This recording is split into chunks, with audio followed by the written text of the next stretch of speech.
सबसे पहली और सबसे बड़ी खबर यही है मिग 21 फाइटर प्लेन के क्रैश की। राजस्थान के बाड़मेर में बीती रात एक मिग 21 विमान क्रैश हो गया और इस हादसे में दोनों पायलट शहीद हो गए हैं। विमान क्रैश होने से उसमें आग लग गई। दमकल की 6 गाड़ियों ने आग पर काबू पाया, तो वहीं रक्षा मंत्री राजनाथ सिंह ने हादसे पर दुख जताया है।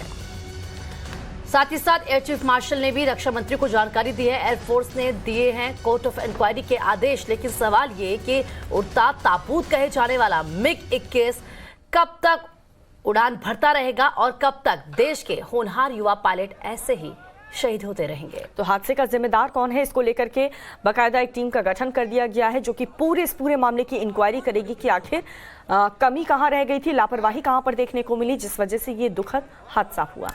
शिवानी ज्यादा बातचीत के लिए हमारे सहयोगी फोन लाइन पर हमारे साथ जुड़ चुके हैं। शिवानी, अब तक क्या कुछ जानकारी इस पूरे हादसे को लेकर मिल पाई है, क्या कुछ अपडेट मिला है अभी तक? जैसे आपको बता दें कि कल 9:10 पर यह हादसा हुआ। उत्तर लाइन जो एयरबेस है राजस्थान में एयरफोर्स का, वहां से इस मिग 21 बाइसन ने उड़ान भरी थी और उसके बाद 9:10 पर इससे जलते हुए जमीन पर देखा गया और ये एक्सीडेंट बताया जा रहा है।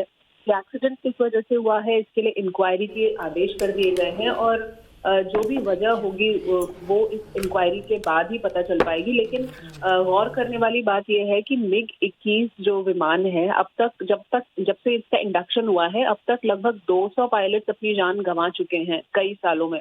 और पिछले 1.5 साल की अगर मैं बात करूं तो आधा दर्जन मिग 21 क्रैशेस हुए हैं अलग अलग जगह। और ये जो क्रैश हुआ है ये किस वजह से हुआ है, क्या ये टेक्निकल फॉल्ट था, क्या ये मैनुअल फॉल्ट था, क्या ये विमान की गड़बड़ी की वजह से हुआ, किस वजह से ये हादसा हुआ, ये तो कोर्ट ऑफ इंक्वायरी में जब पूरी होगी तब पता चलेगा। लेकिन वाकई में मिग 21 को लेकर बार बार सवाल खड़े होते रहे हैं। इसे उड़ता ताबूत, फ्लाइंग कॉफिन कहा जाता है। तो क्या ये उन मिग 21 में से था जो दरअसल पुराने थे या फिर ये अपग्रेडेड मिग 21 था? ठीक है शिवानी, जैसे ही कुछ जानकारी मिलती है कि आखिर किस वजह से ये हादसा हुआ है, आप हम तक जरूर पहुंचेगा। बहुत बहुत शुक्रिया आपका इस जानकारी के लिए।